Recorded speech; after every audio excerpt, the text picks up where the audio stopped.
This is music, and this is once again the Morning, everybody. Metal Marty Mark back.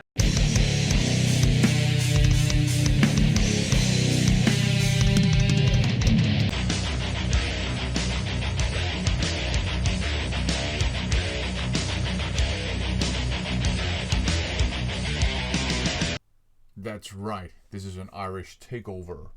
Now, we're just having a bit of a break from the Summer of Simon sub-series of the First Impression series, in which I normally share with you my first impressions of the many blind buys I've picked up lately.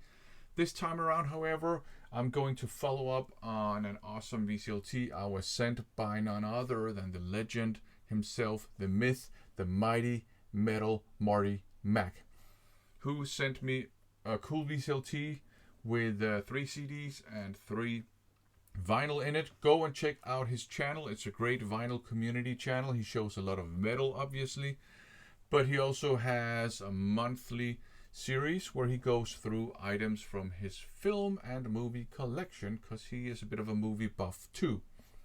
Let's have a look at the items he sent me and maybe hear what my thoughts on them are. Up first, Hazy Dixie, Kiss My Grass.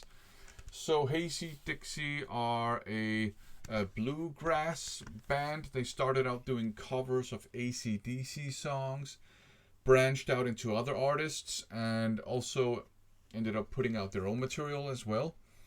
So in this one here, they're obviously doing covers of Kiss songs. It's good fun. I like these bluegrass cover versions of Kiss songs. In particular, the version of Detroit Rock City. I like that one. It's kind of sneaky. And also the cover version of I Love It Loud. It's good fun. So yeah, this is good fun. And they actually have put together some pretty good cover versions of these Kiss songs. You got banjos, you got acoustic guitars, you got fiddles, you got vocals with a thick southern drawl. It's all good fun. I like this. One thing that struck me was how stupid the lyrics are, but that's obviously on Kiss, not on Hazy Dixie. But the stupid lyrics of Kiss songs, for some reason, just make these bluegrass versions extremely hilarious. So I like that too. There's a sense of humor to this too, I think. But it's good fun. And there's another Hazy Dixie album here, Hot Piece of Grass. So this one is an album where they do cover versions of songs by different artists. And they also do some traditional songs and some of their own songs. So it's good fun. Starts out with Black Dog, and I like that cover version. There's a cover version of War Pigs on here, and it sounds like War Pigs was originally written to be a bluegrass song. For some reason, it just goes extremely well with bluegrass. I think that's funny. There's a whole lot of whole lot of love. I think they did a whole lot of Rosie though on the AC/DC one. I don't remember, but whole lot of love has to be on here, of course. There is Rockin' in the Free World. I think that's a very good cover version. I really like that. And they have some of their own versions. So yeah, this is also good fun. Same style, obviously, but you know, some of this stuff is a little bit more like straight up bluegrass, especially the traditional songs and their own songs. But yeah, good fun. Hazy Dixie Bluegrass. I really enjoy those. Now something completely different. Here we have Penny Coffin, and this is called Conscripted Morality. And yeah, this is death metal. I believe it's Scottish death metal. And this band, they are hugely popular in the metal corner of the vinyl community, and I get why. First of all, musically, this is fierce death metal. You got your blasty parts, you have some groovy parts, you got some old school riffing, you have some more chaotic sounding stuff, really aggressive. The guitar tone is quite compact and well defined and really punchy, as are the drums. So yeah, musically it's very aggressive, quality death metal. 4 songs, by the way. It's an EP. But then the vocals are really murky. They are kind of low in the mix. They sound like they are more like they envelop the rest of the instruments, if you know what I mean. There's a lot of reverb on them, so they sound very cavernous in a way. And that's just a very, very interesting approach, because musically really punchy, really well defined. The vocals more atmospheric almost, cavernous, lots of reverb. Really interesting. I don't know if this is classified as cavernous death metal. Again, the music I don't think is cavernous, but the vocals are. In any case, really, really interesting, really enjoyable death metal. It might not be for everyone because of the way that the vocals are produced, but I find it interesting. I do understand why these guys are very popular. Good stuff. Penny Coffin. Very cool, kind of different death metal band name too. Okay, let's turn to the vinyl.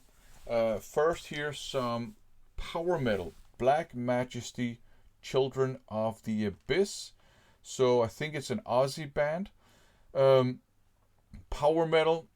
There's a lot of Halloween. I don't know if it's Halloween worship, but Halloween influence going on here, even in the lyrics.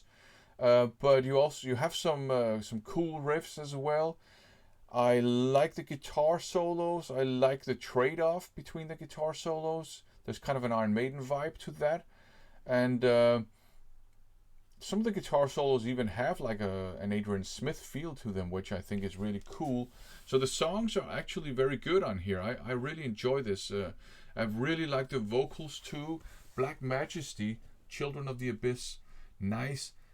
It is a little bit cheesy, but not too cheesy. So I really enjoyed it. That was really cool.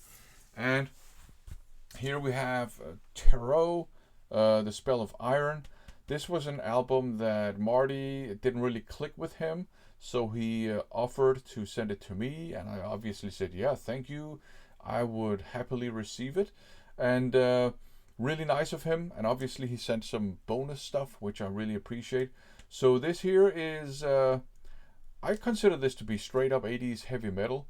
Some good riffs, well composed songs. It has that kind of 80s, I would say kind of Scandinavian 80s metal sound, which in turn I think is very inspired by the sound of the new wave of British heavy metal as well.